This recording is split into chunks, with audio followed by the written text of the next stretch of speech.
한반도에 전쟁의 먹구름이 몰려오던 시기가 있었습니다. 다행히 문재인 대통령 취임 이후 김정은 북한 국무위원장과 도널드 트럼프 미국 대통령이 세 차례나 만났습니다. 문재인 대통령과 김정은 위원장도 남북 정상회담을 세 차례 했습니다. 하지만 그 이후 북미 간 남북 간 대화에 별 진척이 없는 답답한 상황이 계속되고 있습니다. 단편적인 말은 툭툭 불거져 나오고 있는데 도대체 무슨 일이 벌어지고 있는지, 앞으로 어떻게 되는 것인지 알기가 참 어렵습니다. 한겨레에서 통일부를 오래 취재해온 이재훈 선임 기자와 함께 한반도 정세를 짚어보는 시간을 갖도록 하겠습니다. 이재훈 기자 안녕하세요. 예, 안녕하십니까. 예, 먼저 전반적인 정부 분위기가 좀 궁금한데요. 지금 남북 대화, 북미 대화 잘 진척이 진행이 안 되고 있는데 분위기가 우리 정부 좀 초조한 편입니까? 아니면 좀 낙관적으로 보고 있습니까? 어떻습니까? 낙관적이라고 말할 수는 없는 상황이고요. 초조해야 한다고 표현해야 될지는 잘 모르겠네요. 그런가요? 낙관적이진 않습니다. 낙관적이지는 않다. 알겠습니다. 자, 최근에 나왔던 몇 가지 말들을 중심으로 한반도 상황 한번 정리해 볼까요? 첫 번째 살펴볼 말은 김정은 국무위원장의 말입니다. 지난주에 갑자기 금강산 시찰에 나섰고요. 싹 드러내라 이렇게 지시를 했는데요. 저도 몇 년 전에 이재훈 기자와 같이 금강산에 관광을 갔던 그런 좀 추억 같은 게 있어서 그런지 좀 깜짝 놀랐어요. 이 금강산 이 시설 철거 지시를 왜 한 건가요? 철거 지시는 그러니까 뭐 여러 가지 측면에서 볼 수 있어요. 김정은 위원장이 집권 이후에 해왔었던 국가발전 전략이나 관광 전략에 비춰보면 북한 내부적으로는 예견된 수순이라고 볼 수 있는데요. 근데 이제 금강산이라는 게 남북 협력 사업의 상징적인 공간이기도 해서 그렇죠. 그런 점에서 본다면 그러니까 주격적인 돌발적인 상황이라고 할 수도 있겠죠. 남측과 합의해라는 단서가 굉장히 눈에 띄던데요. 예. 왜 그 합의라는 단어를 굳이 써서 전제 조건을 달았을까요? 두 가지 측면으로 나눠볼 수 있는데요. 법적인 측면이 있고 그다음에 이제 정치적인 측면. 법적인 측면이 우선합니다. 이게 그 금강산 관광 사업이 현대와 남쪽이 현대가 사업 주체고 그렇죠. 북쪽은 조선아시아태평양 평화위원회 김영철 당 부위원장이 위원장 맡고 있죠. 네. 그 노동당 외곽기구인데 거기가 그 북쪽 사업 주체예요. 양쪽이 합의를 해서 서명을 해서 한 거고요. 갈등이 생기면 양자가 만나서 해결하고 그렇지 않으면 분쟁기구로 가져가도록 돼 있습니다. 그러기 때문에 북한이 일방적으로 그걸 철거하거나 이렇게 되면 그 뒤가 문제가 돼요. 남북관계에서는 남북관계 워낙 특수한 상황이기 때문에 여러 가지 예상치 못한 일들이 많이 벌어지지만 북한이 현대를 제끼고 일방적으로 철거를 해버렸을 경우에 그런 금강산 관광에 앞으로 외국 자본 투자는 어떻게 하느냐 이런 문제가 발생합니다. 예컨대 캠핀스키 호텔 체인이라는 게 있어요. 베이징에도 있고 이제 사회주의권을 많이 투자하는 그 약간 모험적인 투자를 하는 곳인데 그 캠핀스키 호텔 체인 사장이 한국에 온 적이 있는데 이런 얘기를 했습니다. 북한한테서 금강산에 좀 투자를 해라. 그런 제안을 받았는데 그분 답변이 그럼 현대가 있는데 우리가 어떻게 하냐 이런 얘기를 한 거죠. 그러니까 제3자, 외국의 제3자가 들어가기에는 이 법적인 문제가 정리가 안 되면 안 되는 문제가 한 가지 있고요. 또 하나는 뭐 어찌됐든 그런 그 법적인 문제와 함께 합의하라고 명기를 했거든요. 협의라고 할 수도 있는데 위원장으로선 그렇죠. 협의가 아니라 합의라고 하면 양쪽의 의견이 맞아야지 되는 거니까 합의를 하자면 남쪽하고 어떤 방식으로든 얘기를 해야지 되는 거죠. 그렇게 되면 지금은 이제 2008년 7월부터 장기 휴면 상태의 금강산 관광에 변화가 올 수도 있는 거죠. 정치적 계기가 일단 있다고 봐야지 됩니다. 그게 갈등으로 치달을지 아니면 극적 반전으로 풀릴지는 좀 더 두고 봐야지 되는 상황이고. 법적인 표현도 있지만 어떤 남북 관계를 의식한 어떤 정치적인 측면도 있다고 봐야 되겠군요. 저는 아주 특이하게 김정은 위원장이 그 선임자들의 의존 정책이 매우 잘못됐다 이런 표현을 한 걸 보고 아니 이 김정은 위원장이 그 할아버지 아버지를 지금 비판한 건가? 전 일단 그렇게 생각을 했어요. 이게 그렇게 봐도 괜찮은 건가요? 어떻게 봐야 됩니까? 예, 그렇게 볼 수 있죠. 이게 장기 역사적인 관점에서 보자면 이 대목이 훨씬 더 중요할 수도 있습니다. 당장 금강산강 어떻게 되는 것보다도 그렇죠. 좀 설명을 이게 해주시죠. 아까도 말씀드렸듯이 금강산 관광 남북 협력 사업의 서명 주체는 현대그룹하고 조선아시아태평양 평화위원회예요. 그런데 그걸 이제 그 당시에는 이제 김정일 위원장 때인데 김정일 위원장이 그냥 뒤에 앉아서 장막 뒤에서 지침만 준 게 아니라 직접 정주영 명예회장을 만났어요.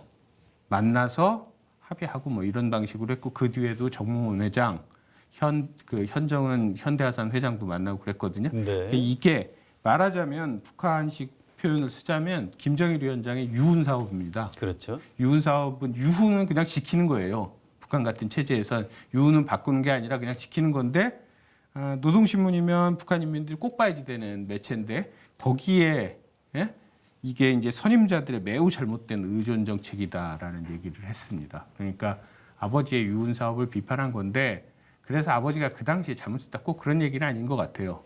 그 당시에는 여기 보면 국력이 여릴 때라는 표현이 나와요. 그렇군요. 나라가 굉장히 어려웠을 때 어쩔 수 없는 측면이 있지만 지금 와서 보면 그렇게 하면 안 된다. 남한테 다 땅 주고 돈이나 받고 임대 수입이나 받는 이런 방식은 부적절하다. 우리가 개발하자. 이런 취지인데요. 이런 식의 비판을 어쨌든 아버지의 유훈 사업을 직접적으로 비판한 건 이게 첫 번째가 됩니다. 그래서 앞으로 어떻게 될지는 지켜봐야지 되는데 비판의 방식이 아니면서 할아버지인 김일성 주석이나 아버지인 김정일 위원장의 정책을 수정한 선례는 좀 있어요. 그렇습니까? 예. 그러니까 올 초에 뭐 당세포 선전대회 일군이라는 게 있거든요. 우리는 좀 어려운데 우리로 따지면 어떻게 해야지 되나요? 뭐 동반장들 모인 거라고 해야지 되나요? 거기에다가 김정은 위원장이 편지를 보냈는데 수령을 신비화하지 마라. 네. 이런 얘기가 있어요. 수령을 신비화하게 되면 진실을 가리게 된다. 그런 식의 얘기를 했거든요. 굉장히 중요한 얘기인데 그 뒤에 4월 달에 헌법을 개정했는데 거기서 북한에서는 농업정책으로는 청산리방법이라는 게 있고 공업정책으로는 대한해 사업책이라는 게 있어요. 구체적으로 설명하기는 어렵고 이게 김일성 주석이 만든 건데 노동당 정치적 판단이 중요한 거예요. 정부에서 실무적으로 판단하는 것보다 당의 방침이 우선시되는 건데 그 두 가지를 없애버렸어요. 헌법에서. 그러면서 이제 시장 요소를 도입하고 뭐 이렇게 했고요. 아버지 때의 거인 선군사상도 서문에서 없앴거든요. 그런 흐름 속에 있습니다. 그런데 그렇죠. 앞으로 어떻게 될지 봐야지 되는 네. 거고요. 중국에서 덩샤오핑이 마오쩌둥 지도 노선을 바꾸면서 개혁 노선을 관철한 적이 있거든요. 그런 일이 있었죠. 그런 일이 있어서 이게 앞으로 어떤 식으로 진행될지는 굉장히 주의 깊게 지켜봐야 될 때문에. 사실은 할아버지 아버지 때 그 유훈을 그대로 지킨다는 게 좀 말이 안 되는 예, 거고요. 그렇죠. 뭔가 이제 시대의 변화에 맞게 발전시켜 나가고 극복해 나가야 되고 뭐 그런 걸로 봐야 될 것 같습니다. 알겠습니다. 자, 그런데 금강산 시찰할 때 그 최선희 북한 외무성 제1부상이죠. 이분은 대미 담당인 걸로 알고 있는데 금강산을 왜 같이 갔을까요? 그러니까 이게 금강산은 남북협력의 공간이기도 하지만 그렇죠. 남북관계에서는 그런데 네. 북한 쪽에서 보자면 김정은 위원장이 이번에 가서 그렇게 얘기했거든요. 종합적인 국제관광문화지구로 구상을 밝히면서 새롭게 우리식으로 건설해라라고 했어요. 그게 이제 액면으로 보자면 외부의 관광객들도 유치해야지 되고 투자도 유치해야지 되니까 그런 측면이라고 볼 수도 있는데 이게 스톡홀름 북미 실무협상이 합의무산으로 끝난 뒤에 김정은 위원장이 움직이면서 이례적으로 금강산에 좀 관계가 없어 보이는 최선희 외무성 제1부상을 데려간 거죠. 이걸 일반적으로 대미 메시지가 있다라고 얘기를 합니다. 어떤 근데 이제 메시지죠? 정치적으로 해석을 하자면 예. 금강산 관광이 이제 기로에 놓인 거잖아요. 남북 측면에서 보자면. 근데 금강산 관광은 북미 간쟁점은 아니에요. 그렇죠. 그러니까 또 뭐 김정은 위원장이 트럼프 대통령한테 무슨 약속을 하거나 이런 게 아니기 때문에 이걸 건드리면 남북 관계는 출렁거릴 수밖에 없습니다. 그러니까 정적인 교착 국면에 있는 걸 남북 관계를 두드려서 북미 관계까지 흔들려고 하는 측면이 있는 거고요. 제재 문제가 부각되죠. 당연히 그렇게 되면 제재 문제가 부각되는 측면이 있습니다. 알겠습니다. 자, 두 번째 말은 세상 놀랄 웅대한 작전이라는 말입니다. 자, 이 말도 김정은 위원장이 한 말인데요. 직접 언급을 했나요? 이건 이제 김정은 위원장이 직접 한 말은 아니고요. 네. 김정은 위원장이 백두산 꼭대기에 가서 엄청 고민을 했다라고 그렇게 돼 있습니다. 그 노동신문 보도에 김정은 위원장의 직접 발언 내용은 들어가 있지 않고요. 고민하는 김정은 위원장을 보면서 동행한 노동당 간부들이 이런 생각을 했다라고 돼 있습니다. 간접적으로 전한 거죠. 노동당 간부가 이제 그렇게 전한 거고요. 예. 그럼 조금 아까 얘기했던 금강산 시설 철거 지시도 이 웅대한 작전하고 관련이 있는 건가요? 그렇게 봐야지 되죠. 이 보도를 보면 그때 노동신문 10월 16일 날 보도에 네. 김정은 위원장이 백두산에 올라간 것도 나오지만 삼지연군에 가서 거기 현지 지도한 것도 나오거든요. 근데 삼지연군 현지 지도 때는 직접 발언이 좀 나옵니다. 거기서 김정은 위원장이 2019년 총화라는 표현을 써요. 총화가 우리식으로 표현하자면 한 해를 총괄 결산하는 거예요. 올해가 어떻게 됐다. 이렇게 이제 평가를 하고 그 평가에 기초해서 내년에는 그럼 어떻게 하겠다라는 거거든요. 그러니까 백두산 삼지연에서 올해를 마무리를 했는데 그 다음에 움직인 곳이 금강산인 겁니다. 그렇죠. 그러니까 당연히 웅대한 작전에 금강산이 포함되어 있다고 봐야지 되는 거고요. 금강산에서 한 얘기는 북한식으로 무슨 관광특구 개발 뭐 이런 얘기지만 대남 대미메시가 다 있다고 봐야지 되고요. 거기 수행한 인물의 통일전선부장, 장금철 통일전선부장, 그 다음에 아까 말씀하셨듯이 최선희 외무성 제일부상이 들어간 것도 그런 측면이 있다고 봐야지 되겠습니다. 이 웅대한 작전이라는 말이 아마 시청자들 머리에 잘 남아있지 않을 겁니다. 왜냐하면 이 하얀 말을 탄 백두산 눈밭에서 그 사진 영상의 효과가 이제 워낙 강렬을 해서 그럴 것 같은데요. 이런 사진을 왜 이렇게 찍고 공개하고 그러는 겁니까? 이것도 뭐 전통적으로 해석할 수 있고 새로운 해석을 해볼 수도 있는데요. 전통적으로 보자면 백마는 어느 나라나 역사에서 보면 굉장히 중요한 상징물이긴 한데 북한에서 특히 그렇습니다. 이 북한의 영원한 수령이라고 하는 김일성 주석이 네. 항일빨치산 투쟁을 할 때 백마를 타고 다닌 것으로 돼 있어요. 그러니까 이 백두산에 올라갔을 때 표현에도 빨치산 김대장이라는 표현이 나오는데 그게 네. 이제 김일성 주석을 얘기하는 거죠. 그러니까 흰말 이렇게 하면 백마라고 하면 수령. 그다음에 백두산은 북한에서 혁명의 성지입니다. 백두산도 하얀색이네요. 네. 네. 그다음에 흰말. 네. 이 세 가지가 결합된 거거든요. 그래서 백마를 탄 김정은 하면은 백마를 탄 김일성, 백마를 탄 김정일. 이렇게 3대가 연결이 쭉 됩니다.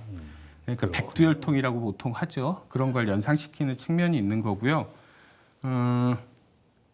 이게 굉장히 오래 준비된 정치 이벤트로 봐야지 됩니다. 백두산이라는 곳이 백두산 꼭대기 천지는 아래가 멀쩡해도 위에 올라가면 비바람이 불고 천둥번개가 치고 그러는 네, 곳이거든요. 날씨가 아주 변덕스럽죠. 그런데 예. 상당히 그 시계가 좋은 곳에서 말을 탔어요. 꼭대기에서. 네. 그러니까 북한 준비하는 사람들이 꽤 오랫동안 준비했던 거고요. 그 다음에 즉각적으로 대량 살포가 됩니다. 정사진과 동영상 사진이 그렇죠. 굉장히 실무적으로 오래 준비가 됐다는 건데 이게 북한 내부적으로 보자면 김정은 위원장이 김정일 국방위원장의 후계자로 공개석상에 등장한 게 2010년 10월 그 노동당 대표자 회의예요. 거기서 이제 공식적으로 후계자로 지명이 됐거든요. 그게 이제 공개석상에 등장한 첫 모습이고 그때로 따지면 내년이 이제 10년이 됩니다. 내년에 이제 뭔가 이렇게 좀 새로운 최고 지도자와 관계된 어떤 작업을 하려는 사전포석의 측면이 있는 거고요. 또 하나는 뭐 이렇게도 보는데 늘 이제 옛날 것만 가지고 하지 않고 변화된 모습을 봐야지 된다라고 하면 굉장히 최고 지도자가 움직이는 건 잘 안 나와요. 북한에서는 특히나 말 타고 막 이동하고 그런 건 역사적인 장면이 모르겠는데 이게 승마하는 것 같잖아요. 우리가 보기에는. 그렇죠. 좀 이상하죠. 예, 막 그러니까 무슨 뭐 항일빨치산 투쟁이라기보다는 승마 백두산 좋은 곳에서 말 타는 승마 운동인 것 같다라는 생각이 드는데 이게 관광 전략하고 관계가 있을 수도 있다라는 얘기를 합니다. 그런 뜻까지. 예, 그게 이제 삼지연군 꾸리기가 혁명의 성질을 가꾼다라고 북한에서는 얘기는 해요. 그렇긴 하지만 백두산 관광의 배후지로서 삼지연이 굉장히 중요하거든요. 이때 김정은 위원장이 백두산에 간 날 조선중앙통신에서 중요한 보도 하나가 더 나옵니다. 해산하고 삼지연을 연결하는 철길이 완성됐다. 네. 준공식을 그 전날 했다라고 보도됩니다. 그게 이제 백두산관과 백두산이 오지에 있기 때문에 관광객들이 오기가 좀 어렵거든요. 그 오는 루트를 만든 거죠. 그러니까 이런 거를 보면 관광이나 이제 그 관광 발전 전략하고 연결해서도 볼 수 있는 측면도 있을 것 같습니다. 네. 우리 저 국내 네티즌들 반응 중에 재밌는 게 이거 혹시 동물학대 아니냐 이런 게 있고요. 또 하나는 합성 사진이 아니냐 뭐 이런 얘기들이 있었는데 어떻게 생각하세요? 동물학대는 제가 코멘트할 성질의 예. 지적은 아닌 것 같고요. 그렇습니다. 뭐 말은 많은 사람들이 타니까요. 합성 사진은 아닐 겁니다. 제가 뭐 북한에 사실일 물어볼 것이다. 수는 없는 건데 그렇죠. 디지털 파일을 약간 보정했을 수는 있겠지만 합성하거나 그러지는 않았습니다. 근데 이렇게 백마탄 어떤 초인 같은 모습 이게 북한 주민들한테 어떤 선전 효과 같은 게 있다고 보십니까? 어떻습니까? 있다고 봐야지 되겠죠. 그런가요? 예, 정치적 상징 효과라는 게 있는 거니까요. 알겠습니다. 자 이제 세 번째 말 넘어가 보겠습니다. 자 창의적 해법 이런 단어인데요. 이 말은 누가 어디서 한 건가요? 통일부 대변인이 브리핑에서 한 얘기거든요. 이제 김정은 위원장이 금강산에 가서 시설 철거를 지시하고 네. 그게 이제 23일 노동신문 보도입니다. 그래서 25일에 그 지시를 받아서 금강산 국제관광기구라는 관광국이라는 곳에서 남쪽에 전통문을 보내옵니다. 와가지고 철거해라. 합의되는 날짜에 와서 시설을 철거해라. 그리고 그것과 관계된 실무적인 문제는 문서로 교환해서 하자라고 통지문을 왔는데 통일부 네. 대변인이 이걸 이제 기자들한테 밝히면서 정부는 어떻게 하겠냐. 달라진 환경에 맞춰서 상위적 해법을 고민해 보겠다. 미래지향적으로 이 문제를 풀겠다라는 거죠. 그 철거에 대해서 갑론을박하기보다는 오랫동안 그 이루어지지 중단 상태인 금강산 관광을 재개하고 활성화하는 방안을 창의적으로 국리를 좀 해보겠다라고 던진 화두입니다. 그렇군요. 그날 문재인 대통령이 청와대 출입 기자들 초청 행사가 있었어요. 근데 거기서 이 관광 대가를 북한에 지급하는 것은 제재 위반이 될 수 있다 이런 얘기를 했습니다. 예. 이 말하고 그 통일부 대변인은 어떤 창의적 해법하고 연결 지점이 있을까요? 그렇죠. 이게 이제 문재인 대통령 말씀하신 건 관광 자체는 제재 대상이 아닙니다.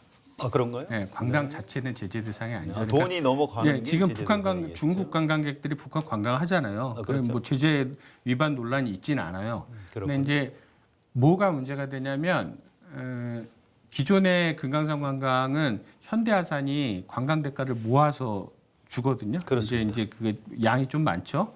근데 유엔 안보리 결의에서 이른바 벌크 캐시라 그래요. 이게 그냥 단순히 돈이 많다는 뜻이 아니라 대량 살상 무기 개발에 쓰일 수 있는 위험이 있는 대량 현금은 안 된다라는 건데 이제 금강산 관광 대가가 그거냐 아니냐 논란이 좀 있습니다. 논란이 있고 미국 같은 데서는 당연히 제재 위반이다라고 하니까요. 그걸 피해서 해야 되는 거죠.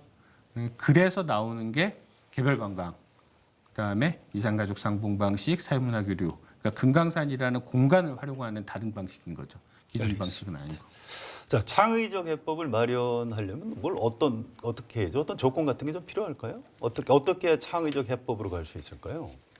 창의적 해법 얘기할 때 그 달라진 환경을 언급을 했어요. 달라진 환경을 언급을 했는데 달라진 환경을 뭐 여러 가지로 꼽을 수 있지만 크게 보면 두 가지를 꼽을 수 있습니다. 제재 문제. 제재의 굴레를 어떻게 벗어나느냐 한 가지. 그렇죠. 또 하나는 김정은 위원장이 이제 금강산 국제 관광문화지구 구상이라는 걸 밝혔잖아요. 그러니까 그걸 고려해서 해야지 되는 거죠. 그 전에는 금강산 관광이라는 게 남북 협력 사업이었는데 북한이 자기 나름의 발전 전략을 내놨으니까 그걸 고려해가면서 풀어야지 된다는 거고요. 좀 전에 말씀드렸듯이 제재를 회피하자면 기존 방식은 좀 어렵고요. 당장은. 그래서 개별 관광, 그다음에 금강산에서 이산가족 상봉 많이 했거든요. 그렇죠. 사회문화 교류도 많이 했고. 네. 근데 이제 사람들이 금강산에 많이 가면 그게 이제 관광을 활성화하는 효과는 있어요. 결과적으로. 어떻게 이거를 만들어내느냐는 문제인데 두 가지가 있습니다. 북한하고 국리를 잘 맞춰봐야지 되는 건데 지금 어려운 국면이죠. 그게 한 가지가 있고 미국을 설득해야지 돼요. 관광 뭐 사람들이 차 타고 가는 것조차도 다 제재에 걸리는 문제가 있어서 관광이 제재 대상이 아니라고 하더라도 미국하고 협의를 해야 되는 부분이죠. 그렇군요. 자, 어제 우리 정부에서 그 금강산 문제 관련해서 북한의 실무회담을 하자 이렇게 역제안을 했는데 북한에서 답변이 왔습니까? 예, 조금 전에 한 4시 정도, 4시 좀 넘어서 공개가 됐는데요. 실무회담 할 필요 없고 그냥 우리가 북한이죠. 북한이 25일 제안한 대로 시설 철거 개혁이나 일정 이런 거를 문서로 합의해서 하자. 그러니까 기존 방침을 재확인한 거고 실무회담 안 하겠다는 거죠. 일단은. 실무회담은 안 예. 하겠다. 그러니까 우리가 거절당한 건 아니군요. 뭐 실무회담을 거부한 거긴 한데 일단이에요. 일단. 이게 일단. 그러니까 왜 그러냐면 북한이 일방적으로 통보하는 게 아니라 뭐 문서 교환이든 뭐든 어쨌든 김정은 위원장이 말씀하신 대로 합의에 따라서 한다는 건데 합의는 남북이 합의를 해야 되는 거잖아요. 그렇죠. 그러니까 정부는 이 합의라는 단어를 실마리로 삼아서 뭔가 활로를 열려 그러는데 아직은 오늘 답변 온 거에 대해서 뭐 어떻게 하겠다라고 정부가 직접적으로 코멘트를 하지는 않았습니다. 알겠습니다. 자, 네 번째 말로 넘어가겠습니다. 네 번째 말은 북한과 관련한 흥미로운 정보가 있다라고 도널드 트럼프 미국 대통령이 얘기를 했습니다. 이 네 번째 말을 좀 해설을 듣기 위해서 특별한 손님을 또 모셨습니다. 지금 신문 제작하느라고 정신이 없으실 텐데요. 국제뉴스 팀장 맡고 있는 이용인 기자 나오셨습니다. 고맙습니다. 반갑습니다. 네. 자, 이 트럼프가 얘기하는 흥미로운 정보 이게 뭐죠? 혹시 좀 아십니까? 네, 사실 제가 거의 뭐 3년 동안 트럼프 말을 이해하기 위해서 트럼프와 빙의를 하려고 엄청 노력을 했었는데 트럼프 전문가라고 하실 수 있죠. 예. 그렇지만 사실 잘 모르겠습니다. 근데 저만 뭐 어려워하는 것이 아니라 미국인들도 트럼프 말을 이해하는데 상당히 어려움을 겪고 있는 것 같긴 해요. 다만 이제 우리가 여기서 트럼프 대통령이 말한 정보가 과연 그 북미 간의 어떤 협상이 이루어지는 것과 관련된 정보냐? 라는 그런 좀 분석들이 좀 많았거든요. 왜냐하면 네. 앞에 트럼프 대통령이 한국, 북한과 트레이드 딜을 하고 있다, 무역 협상을 하고 있다 이런 얘기를 하면서 이제 북한 문제를 꺼냈거든요. 그러면서 많은 흥미로운 정보가 있다라고 얘기했는데 트럼프 대통령의 어법을 볼 때 정보는 이제 보통 트럼프 대통령이 북미 간에 뭔가 일이 잘 이루어지고 있다라고 얘기할 때는 인포메이션이라는 말을 잘 안 쓰거든요. 그냥 네. 잘 되고 있다. 내가 말해줄게, 뭐 기대해도 좋다 이런 정도의 어법을 쓰지 내가 많은 정보를 가지고 있어 이런 식의 얘기를 안 하거든요. 그래서 보통 트럼프 대통령이 써온 그 인포메이션이라는 어법을 볼 때는 북한 내부의 동향, 북한 내부에서 돌아가는 정보를 얘기하는 것이 맞다. 저는 이제 그렇게 판단하고 있습니다. 그 정보가 뭔지는 좀 알기는 어렵고요. 거기에 이제 그 대규모 재건이라고 그 말 같이 했죠? 네, 대규모 그렇지 재건이라는 않은데 말을 질문을 같이 하려고 했습니다. 했어요. 대규모 재건 이런 네.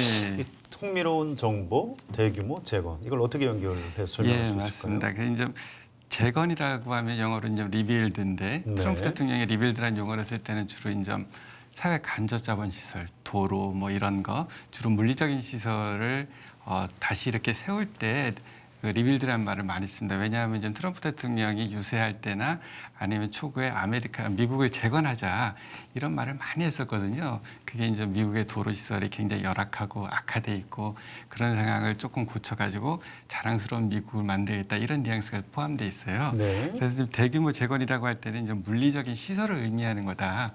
저는 그렇게 보고 있고요. 그래서 인포메이션과 대규모 재건은 좀 연결을 시킬 수가 있다라고 보고 있습니다. 그거는 좀 그냥 추측컨대 그 북한 내부에서 이루어지고 있는 원산, 갈마지구 관광시설이라든가 뭔가 북한이 트럼프 대통령이 생각하는 밝은 미래를 위해서 나아가고 있는 그런 정보들 그런 것을 지칭한 것이 아닌가 그런 생각을 하고 있습니다. 그렇겠군요. 추측입니다. 네. 분석이죠. 네, 분석입니다. 자, 김정은 위원장이 전화를 잘 안 받는데 오바마 대통령 때 잘 안 받았는데 내 전화는 잘 받는데 네. 자, 이거 믿어야 될까요? 어떻게 생각하십니까? 사실 뭐 다른 대통령이 얘기했으면은 믿을 수 있겠죠. 근데 이제 트럼프 대통령은 약간 과장하는 그런 습관이 있고, 네. 그래가지고 심지어 사실이 아닌 경우를 바라는 것도 있고요. 다만 좀 기술적으로는 뭐 가능할 수도 있지 않나 생각을 합니다. 제 전문가는 아니지만은 뭐 의성을 통해서 할 수도 있고요. 의성전화 아니면 중국을 통해서도 할 수 있고요. 중국 어차피 이제 전화선이 국제선이 그쪽으로 가니까요. 다만 그건 이제 보안 사항의 위협이 있으니까 리크가 될 우려가 있으니까 쉽지는 않은 일이고요. 또 하나 이제 저항적으로 보면은 아시겠지만 정상 간의 통화가 그렇게 쉬운 일은 아니거든요. 전화해서 밥 잘 먹었니? 뭐 세수했니? 날씨 어떠니? 이런 걸 물어보는 게 정상 간의 전화가 아니고 실무진 간의 어떤 탄탄한 협의를 거쳐서 정상 간의 마지막 합의 또는 협의를 하는 거잖아요. 근데 지금 좀 북미 간 실무 협상이 원활하게 이루어지지 않고 있는 정황을 볼 때 전화가 과연 했을까? 받았을까? 잘 이루어질 수 있을까? 이거에 대한 의구심이 있고요. 또 오바마 대통령이 11번 전화했는데 김정은 위원장이 한 번도 안 받았다고 트럼프 대통령이 얘기를 했는데 오바마 대통령 측이 바로 반박을 했죠. 오바마 대통령 전화를 한 적이 없다라고. 네. 트럼프 특유의 약간의 과장법이라고 예, 이해를. 그렇게 보는 게 좀 맞을 것 같습니다. 그렇겠군요. 네. 자, 아무튼 스톡홀름에서 북미 비핵화 실무 협상이 결렬됐고요. 그다음에 시간이 좀 많이 지난 다음에 트럼프 대통령이 이런 말을 했어요. 그래서 뭐 좀 좋은 사인 아니냐? 북미 대화가 뭐 곧 뭐 재개될 것 아니냐? 이런 기대 섞인 시각도 있는데 어떻게 봐야 합니까? 예, 아까 그 말씀드린 그 정보라는 거를 북한과의 협상과 관련된 정보라고 할 때는 그런 분석을 할 수 있는데요. 아까 말씀드린 것처럼 좀 어떤 북한의 트럼프 대통령이 흔히 얘기하는 북한의 밝은 미래, 흔히 얘기하는 잘 사는 북한 그런 거와 연관시키면은 어떤 장기적인 그 트럼프 대통령의 소망 내지는 희망사항을 얘기한 거 아니겠는가. 북한과 잘 뭘 해가지고서 좀 성과를 내고 싶은 그렇지만 당장에는 쉽지 않은 그런 인좀 트럼프 대통령의 바람을 얘기한 것이 아닌가 저는 그렇게 생각을 합니다. 그 트럼프 대통령의 발언 중에서 좀 놓치고 있는 게 있는데요. 트럼프 대통령이 이 발언 중에서 두 가지를 얘기합니다.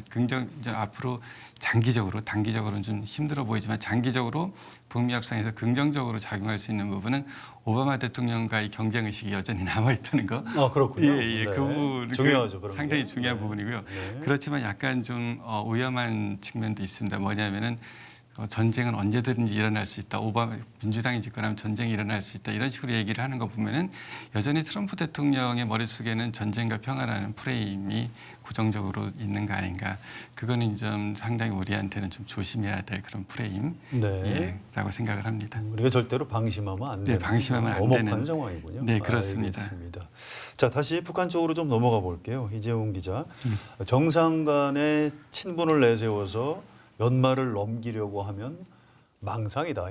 굉장히 좀 묘한 뉘앙스가 있는 말인데요. 예. 이 말을 어떤 사람이 어떤 맥락에서 했는지 설명을 좀 부탁드립니다. 이게 이제 김영철 노동당 부위원장이 한 건데요.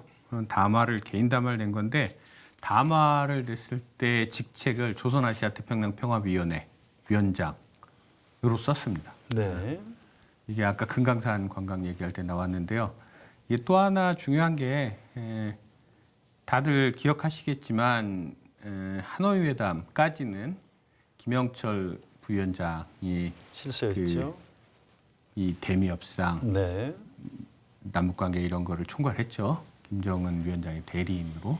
그리고 2번 미국에 갔어요. 미국에 가서 그 김정은 위원장 특사로 2번 가서 트럼프 대통령을 만났는데 그때 직책이 아태평화위원장입니다. 그렇군요. 예, 조선아시아태평양 평화위원회라는 게 조선노동당의 외곽기구고 대외 업무를 맡는 기구입니다. 그런데 북미 협의의 역사에서 아태평화위가 갖고 있는 유구한 역사가 있습니다. 북한과 미국이 최초로 고위급 협의를 한 게 제가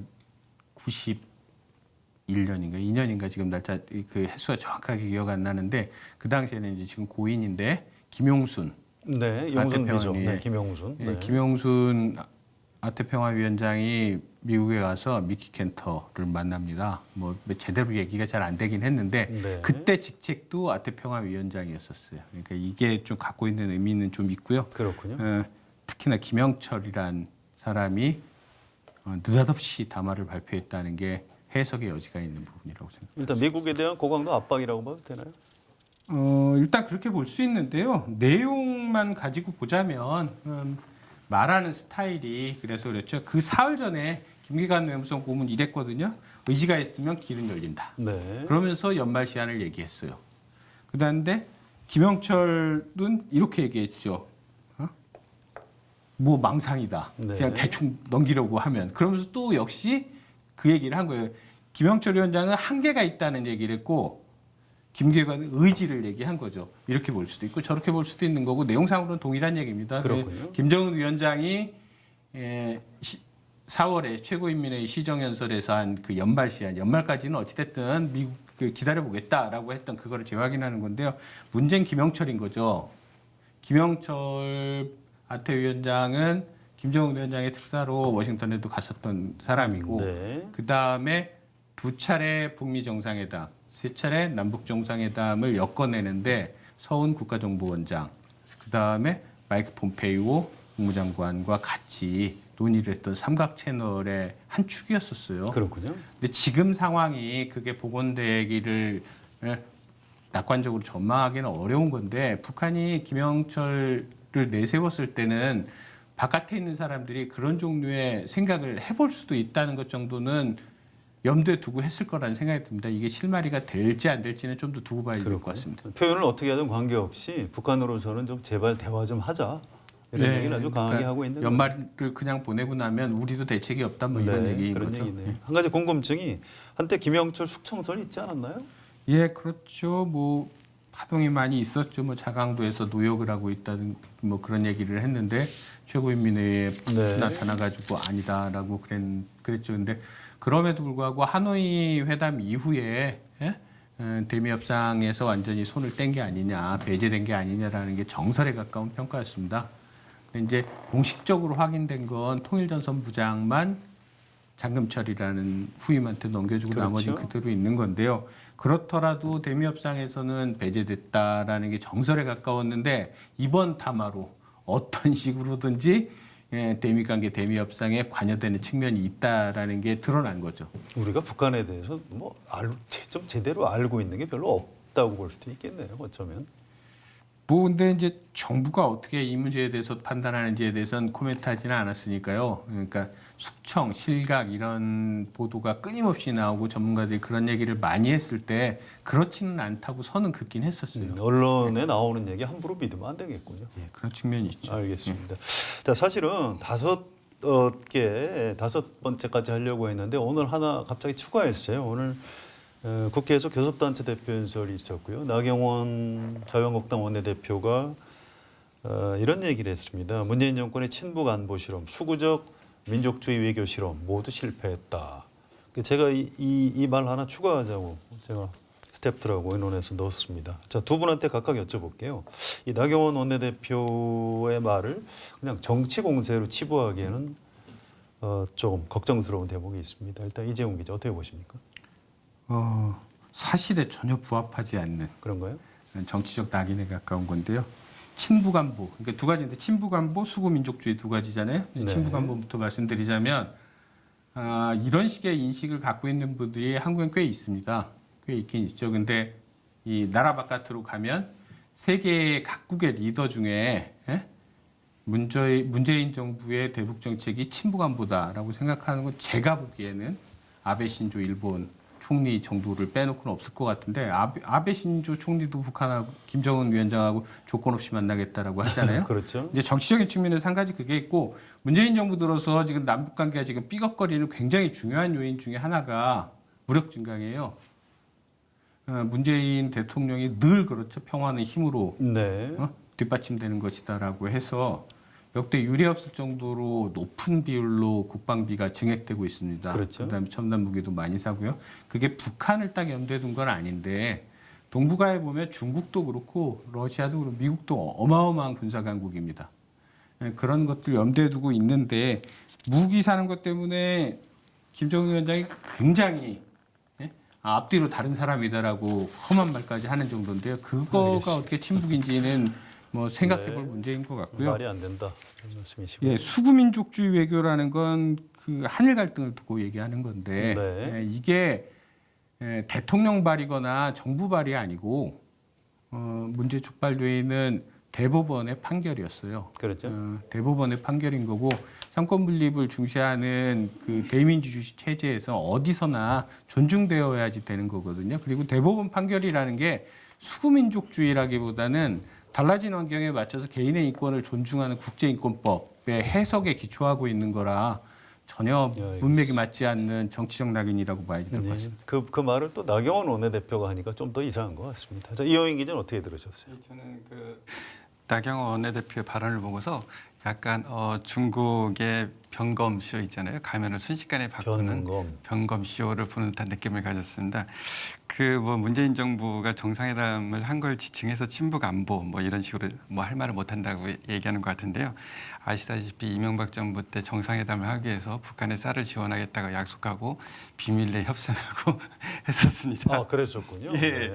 그런 일도 있었고요. 그리고 뭐 한일 관계가 악화됐다고 했는데 그 뿌리를 사실은 가보면은 이명박 정부 때 임기 말 때 지지율이 떨어지니까 독도를 방문했던 거 이명박 대통령이 그게 이제 사실은 한일 관계 악화의 시발점이었죠. 그리고 박근혜 정부 때 위안부 합의를 한국 국민이 받아들일 수 없을 정도로 정말 굴욕적으로 했었던 것 그런 것들을 돌이켜 보면은 제가 보기에 좀 과연 이런 말을 할 자격이 있는지에 대해서 좀 의심스러운 면이 있고요. 알겠습니다. 또 하나 뭐 한미 동맹이 악화돼서 러시아와 중국이 카디주와 영공을 침범했다고 하는데요. 러시아에 대해서 우리가 경고 사격을 하지 않았습니까? 저는 그거는 아마 이명박 박근혜 정부 때는 겁나가지 하지 못했을 거라고 봅니다. 네. 그런 것들에 대해서 너무 이렇게 좀 정치적인 색채로다가 이런 걸 바라보려고 하는 거 아닌가 그런 네. 생각을 갖습니다. 자, 좀 간단한 추가 질문 하나만 더 드릴게요. 어쨌든 현실적으로 북한하고 너무 좀 우리가 이렇게 가까이 하는 걸 싫어하는 그런 국내 많은 유권자들도 계시고요. 그런데 자, 국내 어떤 그 자유한국당 같은 뭐 야당 또 이른바 이제 보수를 자처하는 사실상의 어떤 수구 뭐 이런 세력 또는 국민 유권자들 이게 앞으로 이제 문재인 정부의 대외 정책에도 상당히 좀 국내에서 걸림돌이 될 수도 있을 것 같은데 이거 어떻게 돌파해야 될까요? 이재용 기자 어떻게 보십니까? 결국은 성과인 거죠. 성과인 거고요. 이 목소리가 커지는 데에는 이제 문재인 정부 임기가 이제 절반 넘어가면서 네. 박근혜 대통령 탄핵 이후에 숨죽이고 있었던 그러니까 보수 세력이 다시 이제 목소리를 내는 측면이 있는데 그 계기가 되는 건 뭐 이른바 조국 사태라는 것도 있지만 굉장히 빠르게 속도감 있게 진전되던 남북 관계, 북미 관계, 한반도 정세가 교착 국면으로 접어들고 있거든요. 겉봐라, 내가 그랬잖아, 잘 안 될 거야 이렇게 얘기하는 사람들이 뭔가 말을 하기 좋은 국면이 되고 있고요. 이 길로 가면 한반도 평화 과정이 굉장히 잘 진전이 돼서 우리가 살기가 더 좋아질 거다라고 얘기했던 사람들로서는 좀 고민스러운 국면인 거죠. 그러니까 남북 관계, 한반도 정세가 앞으로 가면 이런 목소리들은 상대적으로 줄어들 수 있는 거고요. 후퇴하게 되면 목소리가 좀 더 커지고 발언이 강화될 가능성이 있는 거죠. 성과로 말해야 한다. 이런 어쩔 수 없는 말씀이시군요. 거죠. 네. 말만 가지고 되는 건 아니라. 그렇죠. 자, 이영인 기자 어떻게 보십니까? 예, 저도 그 이재원 선배의 의견에 전적으로 동의합니다. 결국은 성과와 실력으로다가 이거를 입증해야 되는 무거운 책임이 현 정부에 있는 건 사실인 것 같습니다. 다만 그 지금 이 외교안보의 경색 국면을 외교안보로만 풀려고 하면 쉽지 않거든요. 예를 들어서 경제라든가 다른 사안들로다가 주변에서 받쳐주고 외교안보 사안에서 돌파를 할 경우에 지지율이 떨어질 수도 있거든요. 그런 그 지지율 같은 걸 보충해줄 수 있는 다른 경제라든가 그런 분야에서 성과를 내기 위한 그런 박차를 조금 더 가야 되지 않겠느냐 그런 생각이 듭니다. 뭐 다른 말이 많지만 오늘 여기까지만. 네. 자, 두 분 굉장히 중견 기자들인데요. 오늘 저도 방송 진행하면서 여러 가지 좀 많이 배움이 좀 있었던 것 같고요. 앞으로 좀 기회 되는 대로 자주 모시도록 하겠습니다. 수고하셨습니다.